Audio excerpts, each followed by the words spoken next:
¿Cómo se mide la velocidad de un pensamiento? Parece una pregunta de filosofía, ¿verdad? Pero para la nueva era de la computación es un problema de ingeniería y de los gordos. Totalmente. Llevamos décadas midiendo el progreso de la informática con métricas muy claras, muy del mundo del silicio. Gigahercios, flops. Exacto. Operaciones de punto flotante por segundo, densidad de transistores, eran cifras, eran contundentes. Sabíamos si íbamos bien. Pero claro, ¿qué pasa cuando el ordenador pues no está hecho de silicio, sino de tejido cerebral vivo? ¿Cómo mides eso? Pues pasa que esas métricas, y estoy citando el documento técnico que tenemos delante, son categóricamente erróneas para la inteligencia organoide. Categóricamente erróneas. O sea, no es que no sean precisas, es que no sirven para nada. Para nada. Es que son dos universos. El silicio es un mundo, determinista, binario, digital. Una operación es un evento discreto, un cambio de estado, un 1 o un 0, dictado por un reloj. La misma entrada, siempre la misma salida. Siempre. Pero la biología La biología es un caos maravilloso. es un sistema estocástico, o sea, se basa en probabilidades. Es plástico, es tridimensional, es termodinámicamente abierto. Aquí el cálculo no es lógica, es la dinámica de grupos enteros de neuronas, la difusión de neurotransmisores, la propia red física cambiando. Claro. Fíjate, una sola chispa neuronal, un potencial de acción, tiene una densidad de información que es inmensamente superior a la de un simple bit digital. O sea que usar flops para medir un organoide es como intentar medir la calidad de una sinfonía midiendo solo el volumen en decibelios. Es una analogía perfecta. Te da un número, sí, pero no te dice nada de la melodía, de la armonía, de la emoción. No captura la esencia. Exacto. Y esto nos lleva a la necesidad de una moneda de cambio completamente nueva. Necesitamos un lenguaje que describa la cognición, no solo la aritmética. Y ese lenguaje se está empezando a construir ahora mismo. Pues vamos a meternos de lleno en esa nueva lengua. Los documentos que estamos analizando proponen un estándar que es el corazón de esto, los BioOPs, operaciones sinápticas biológicas por segundo. La pregunta es obvia. ¿Qué demonios es una operación en este contexto?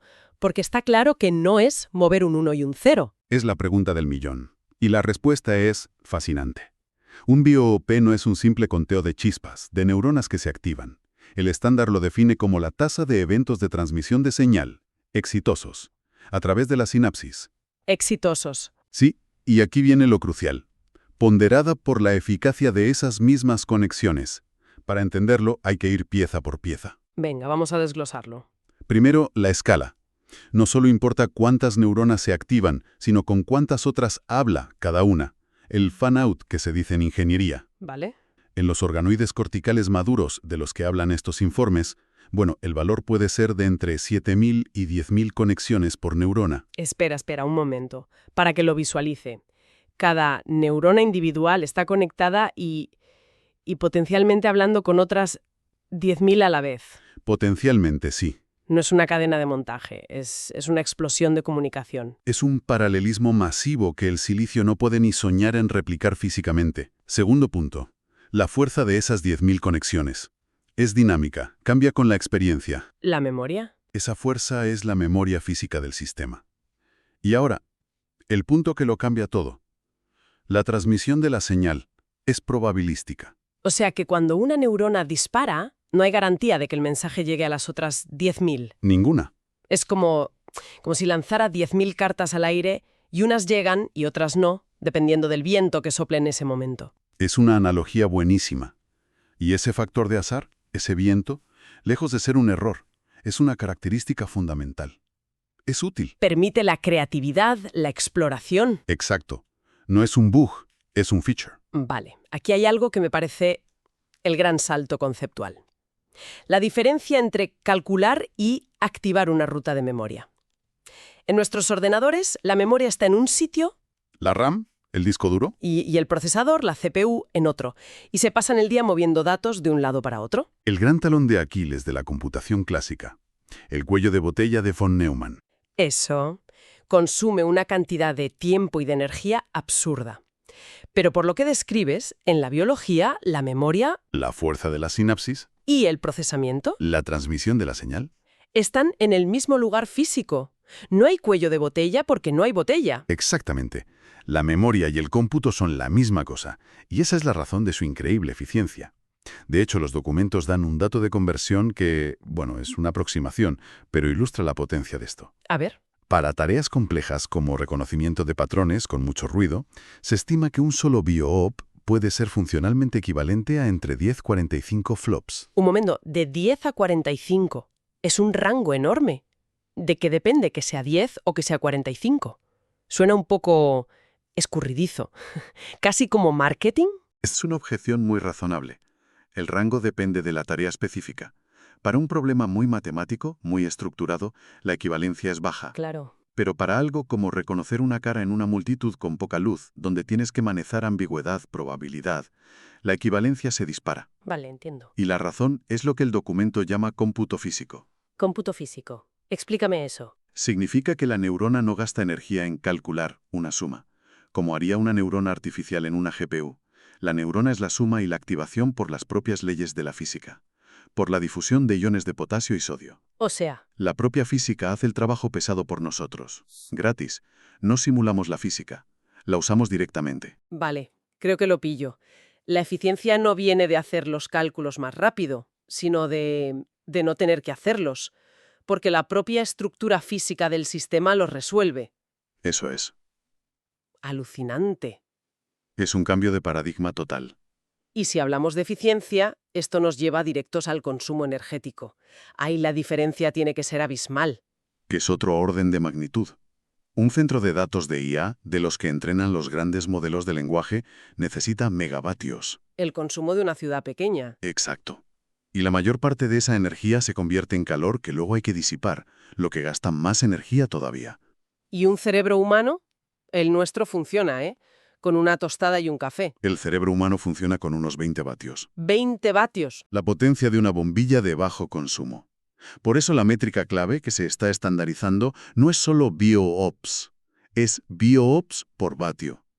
Los sistemas que describen para 2026 ya alcanzan eficiencias teóricas superiores a 10 elevado a 18 BIOOPS por vatio. Es una cifra astronómica. Pero, ¿cómo es posible? ¿Cuál es el secreto de ese consumo tan ridículamente bajo? Son dos factores principalmente. El primero es lo que se conoce como codificación dispersa, o sparse coding. En contra de lo que la gente cree, en tu cerebro no se están activando todas las neuronas a la vez, ni mucho menos. Ah, no.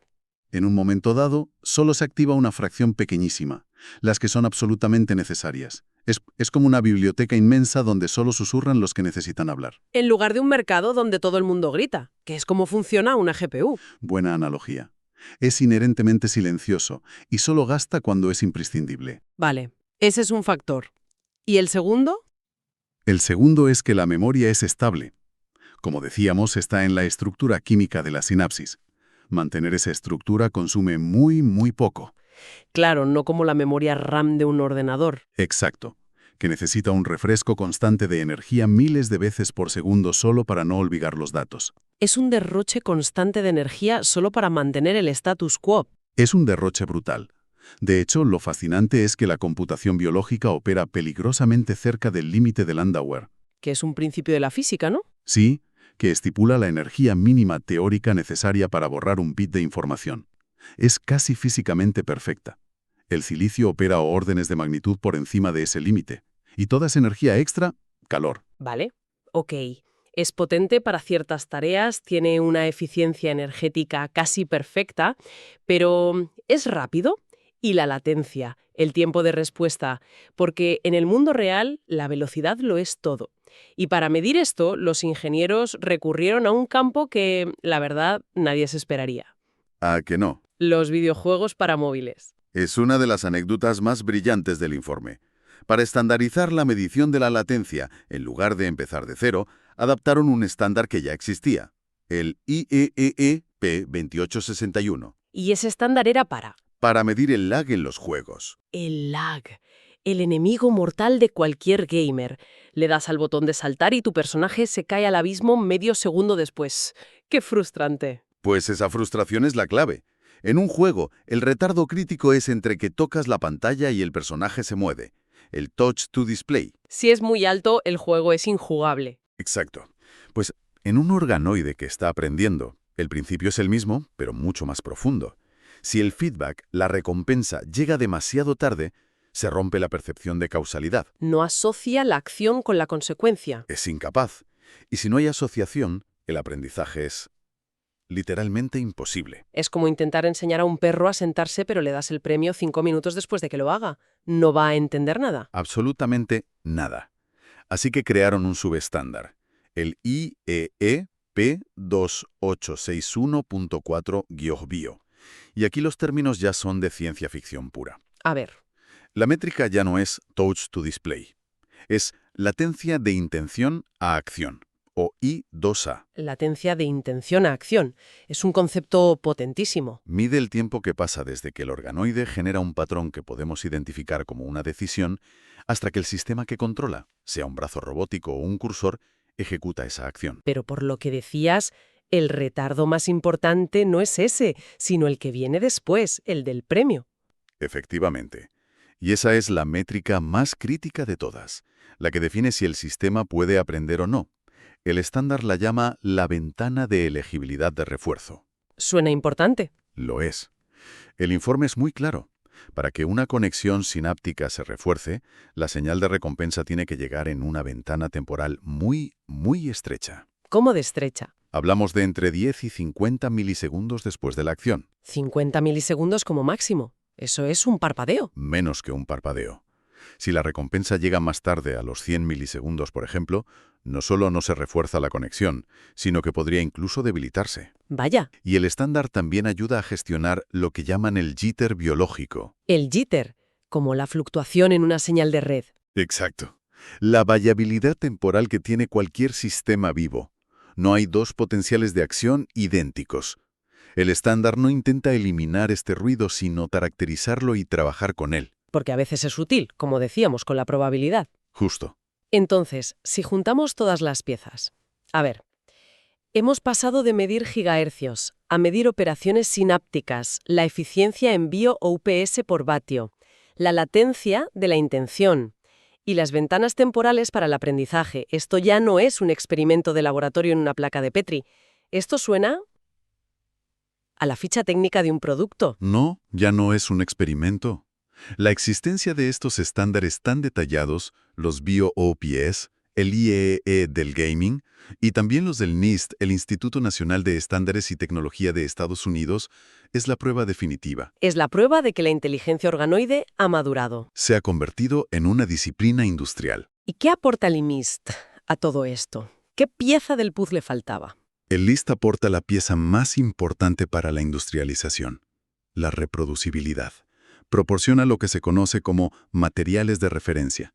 Por ejemplo, una línea celular estandarizada y validada genéticamente que se llama CULF 2.1J. Que es como tener un lingote de silicio con una pureza certificada del 99,999%, pero para la biología. Es la analogía perfecta.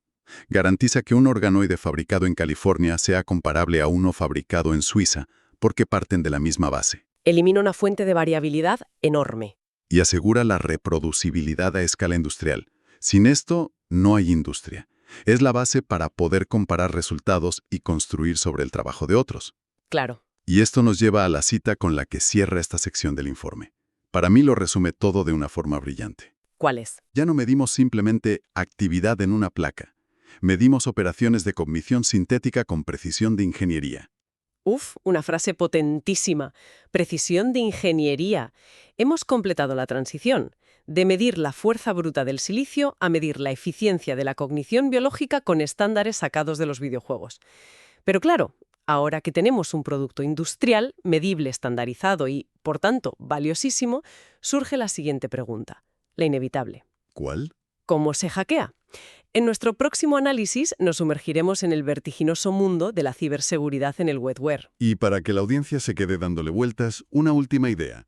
Si la unidad de medida de una máquina es una operación matemática, sus errores son fallos de cálculo, predecibles, lógicos. Un 0 donde debería haber un 1. Exacto. Pero si la unidad de medida es una operación sináptica, que es probabilística, que depende del contexto del aprendizaje, ¿qué forma adoptan sus errores? ¿Se trata de un simple fallo lógico o de algo que se parece mucho más a una alucinación?